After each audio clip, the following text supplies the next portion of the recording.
Hi, my friends. It is true that you can actually be cursed with money, and also your family can be cursed. And I'll explain that because look at if you're born into the wealthy, a silver spoon, and I'm not judging them, but you tend to try to rule the world and care nothing about the world, okay? And no offense to some rich, because some actually do great things. So I'm not judging the elite, okay?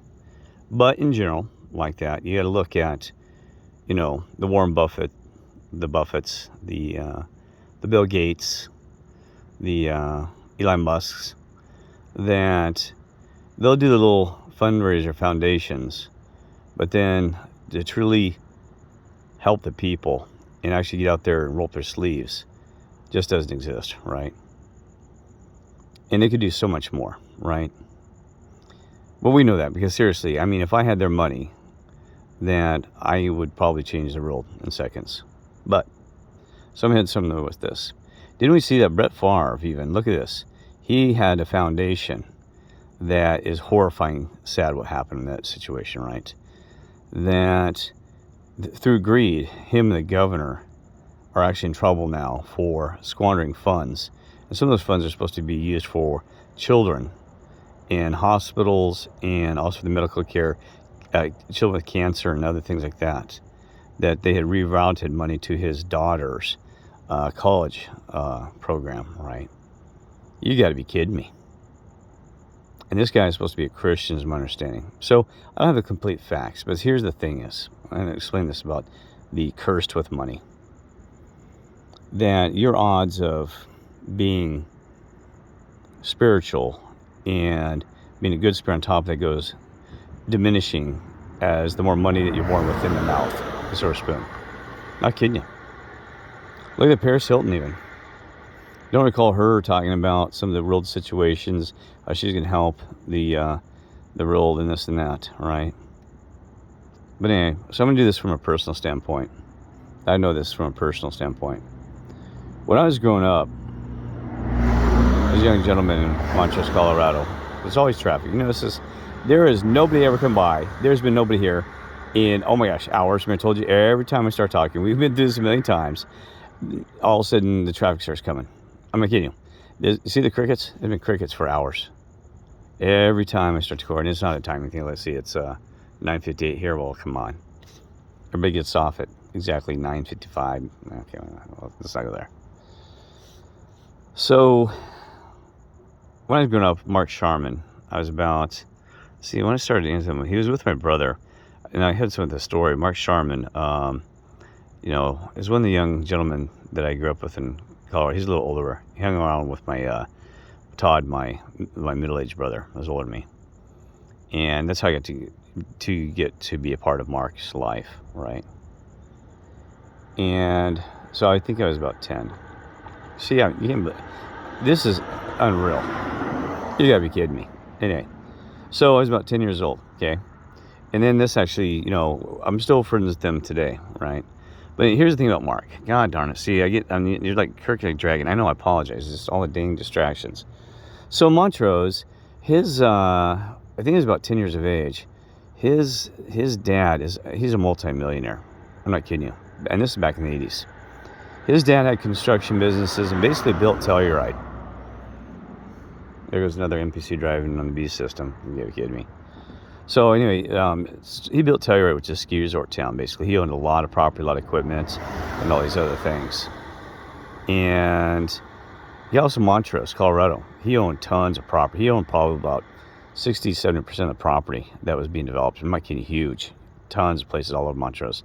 He had over probably $1 million in equipment back in the day, which would be like 10 million today, cannot. So now that's some of the story. His name was Buzz Sharman, right?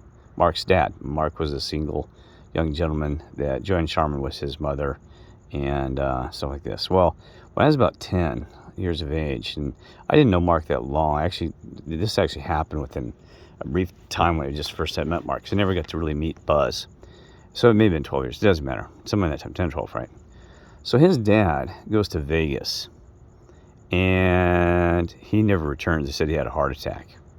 He'd gone on like a 2-week vacation. He used to go to Vegas all the time. I heard some of this. But he'd like once a month, right? So it wasn't uncomfortable there. But this time he didn't turn, he had a heart attack, supposedly. Okay. His dad was actually with the mafia. Yeah. And he was Italian and stuff like that. Italian mafia. Okay. But so we think that it's possible they finally got him in Vegas. Because we never saw, they never, he had a heart attack, but the whole story was kind of, even Mark, later on, we got older, when he was at 18. Mark was only, when this happened, I think he was like, oh my gosh, he's like 12, 14 years of age. He knew it kind of suspicious, the whole thing. And, it was sad because, he didn't have a dad after that. So he had to be a lonely child with a mother and did not have a dad. And his dad was, was mafia related. And also, even the reason we know this as well, because, we just knew it, that the IRS, my dad owned a Radio Shack in Montrose. Meanwhile, Joan Sharman, which is the widower of Mark's dad, the Buzz Sharman, that he actually made a comment, because my dad had some things he had to deal with the IRS. He made a comment about how that my dad was related with Buzz, and not related, had some friendship with Buzz, which is totally untrue. My dad was not involved in mafia whatsoever. Never, ever. But the other guy said, so it's a long story, because my dad went to Salt Lake City to talk to this guy, this IRS agent, because this guy was all over my dad about bull crap stuff about his Radio Shack City, didn't pay enough of his inventory, and my dad did nothing legal. But anyway, the guy brought it up. So you're friends with Buzz. You were. And this is like, God, Buzz had been gone for 10 years. Anyway, the IRS has more information than you can imagine. Anyway, so here's the story. And I'm sorry, because I gotta provide the background of this whole thing. So Buzz owned all this land, all this money, probably $10 million, maybe $20 million back in the day. I'm not kidding you. So when I was going with Mark, man, I tell you, he had a $10,000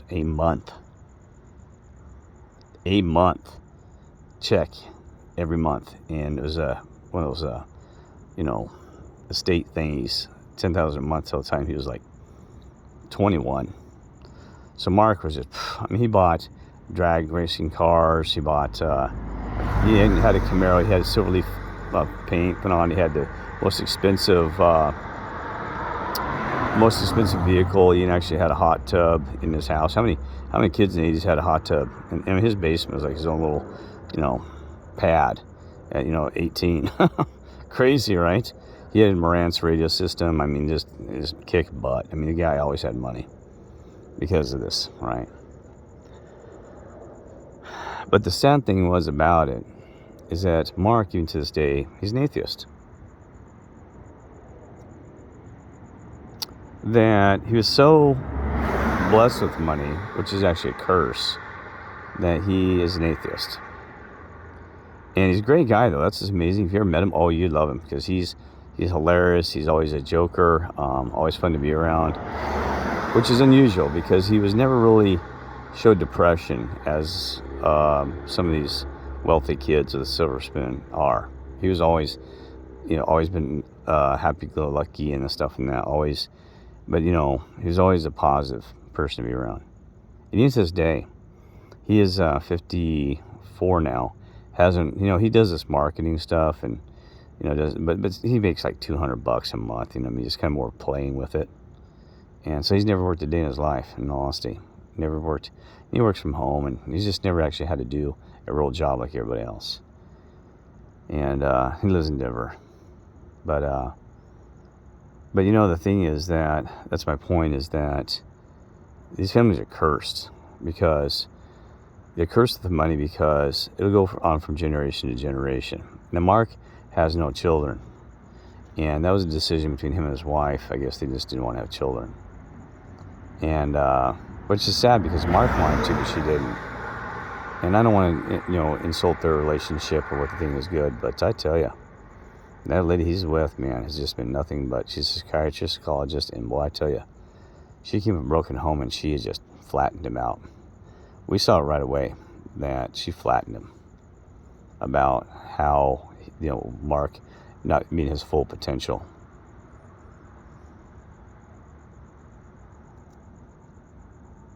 So you look at all these families, Elon Musk or Bill Gates, or they're kind of like new money, but old money, like money like the Queen and this and that.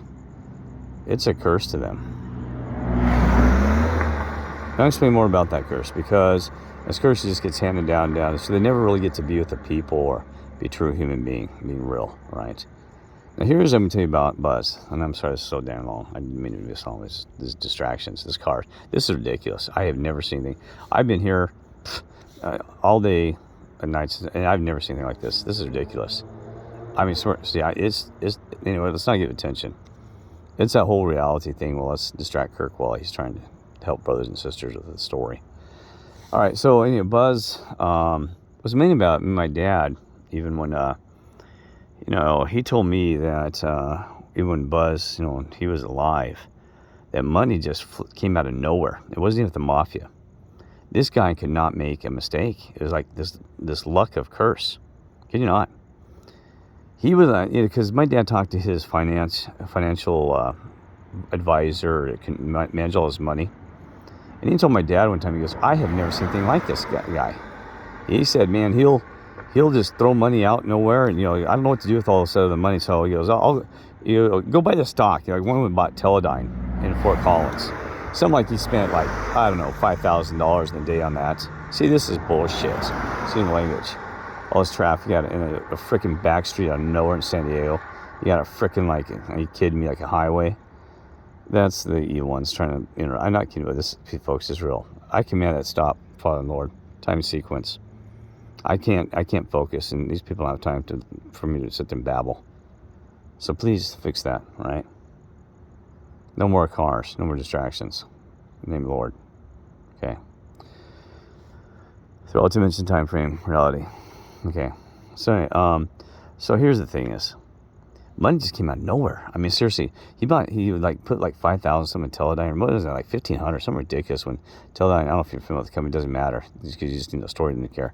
The thing was one of those toothpick things, vibrating toothpick, water pick and stuff. He bought that thing, and my God, I mean, that thing, he made, I mean, this friend goes, he's the best stock picker I met. He goes, pick that thing, and he made like $500,000 on a 1,500, And it wasn't just that one. He said he could pick any stock, like let's say Waste Management, a garbage company, whatever. Whatever he invested immediately went up, straight up, right? And he said he had all these weird investments. He'd buy some weird property or some weird business. And he said, man, this guy, no matter what, and Buzz could never, ever make a mistake. Talk about good luck. That's what I meant. This is a curse. I'm not kidding you. Because, man, because it was amazing. All the different areas he involved in, no matter what he did, it ended up being worth millions. Are you kidding me? How many wish you had the luck, right? Well, here's the thing about that. See, God, I get him distracted. Dang it. So frustrating. God. That no matter what he did, he came into money. And how many of you have tried to fight your entire life just for a buck? You didn't have the good luck, the just come out of nowhere, this and that, and just easy as pie, just, vested in thing like this, or just had money pop out of nowhere. That's what he said. He goes, money pop out of nowhere. He said this guy can try to get rid of money. Buzz. He said that one time, my dad told me there was a $7,000 check that Buzz, the guy, he got a refund from somebody, some business partner. He said, here's $7,000 that I need to refund you because I didn't do this business deal. And Buzz says, he doesn't want it? He goes, no. He said, he just doesn't want it because he goes, why is he turning? He goes, you could have just kept it. He goes, I don't care if the business deal was done or not. So that's how Buzz was. He goes, I don't care. And so he says, finally, I says, well, what do you want me to do with it? He goes, I don't know. Take it and put in something. There again, he goes, he looks at the paper and says, I don't know if it's Wall Street Journal. He goes, put it in this stock. He goes, I don't care. Just put it in there. And they'll send that thing and turn around and be like, $50,000 out of $7,000 immediately. So my point is this. I think the same thing is happening in this beast system. that it does not matter. They have no choice. Elon Musk, Warren Buffett, it does not matter. It looks like they're working their butts off to try to, and I'm sure they're doing some kind of logical thing, but they're basically puppets of the beast satanic system. We know this. So I think money just falls out of nowhere on them. Like even Donald Trump, it doesn't know what they do. They're going to be in multi-millionaires and billionaires, no matter what. That it's a curse. And they're not going to find out about the true God and their creator because of this. And unless they step down and start saying, I need to throw this away. So that's what I'm saying. They've been cursed with this money. And we know this. People said you can be overblessed. Well, that's it. Why kid me? But I didn't actually think in terms of actually just money popping out of nowhere. Just like a curse. Like Satan just handing those dollar bills to you just to make sure that you destroy yourself and not care. Right? So that's all I got to say. Sorry about it took so dang long with all this weird traffic.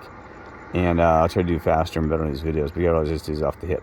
So yeah, she can be cursed by money. Because, Mark's had a great life. But I tell you what, it's even him. It's seeing the things that, he's the most selfish person you ever met, though. I mean, he's a great guy. But I'll tell you, this guy is selfish. I've never seen him actually do anything for anybody other than, little like, do some charitable work. Never. But it's fun to be around. Cool. That's like these other ones. They're fake. They don't really care. They don't care about anybody with their hearts. So anyway, that's it. And like I said, he's atheist, and the reason he's atheist because he said he had to decide on a religion. He said one time. So his wife, being a psychiatrist, psychologist, or whatever it is, I don't care which one she was at that, but she goes, well, we should be atheist. So he actually came to us one day and said, we think that we decide we're going to be atheist. Well, you should probably have some facts or some reasons behind it, but that's what he just said, because Brenda said so. Yeah, Brenda said so. So that we decide we're going to be the atheist. Mm-hmm. No accord of his own. That's a problem. But anyway. All right. And, I was just thinking back, God, you kidding me. There's so many stories you can tell about Mark. It could take a lifetime. Anyway, love you all. God bless.